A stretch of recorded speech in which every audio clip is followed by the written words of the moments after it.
Mansoorabad government hospital పక్కన ఉన్నటువంటి Shri Ratna clinics managing director doctor V Srisailam Yadav right Nakshatra hospital team సంయుక్త ఆధ్వర్యంలో ఉచిత వైద్య శిబిరం ఆదివారం నాడు నిర్వహించారు.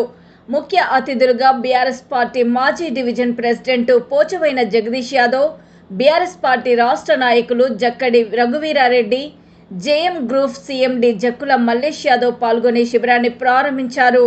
ఈ సందర్భంగా వారు మాట్లాడుతూ ఇక్కడ ఉచిత వైద్య శిబిరం ఏర్పాటు చేయడం హర్షించదగ్గ విషయమని, ఏర్పాటు చేసిన నిర్వాహకులకు అభినందనలు తెలిపారు. ప్రతి ఒక్కరూ ఉచిత వైద్య శిబిరాన్ని వినియోగించుకోవాలని కోరారు. అనంతరం నిర్వాహకులు మాట్లాడుతూ తమ ఆహ్వానాన్ని మన్నించి విచ్చేసిన ముఖ్య అతిథులకు ధన్యవాదాలు తెలిపారు.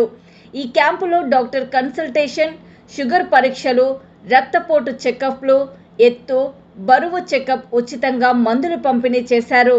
ఈ క్యాంపులో దాదాపుగా 150 మందికి పైగా హెల్త్ చెకప్ చేసుకున్నారని తెలిపారు. ఇలాంటి క్యాంపులకు ప్రజలు ఉపయోగించుకోవాలని కోరారు. ఈ కార్యక్రమంలో right Nakshatra team doctor Nitin, doctor Mehana, project director Raj Kumar, Venkat, Keshav, Usha పాల్గొన్నారు.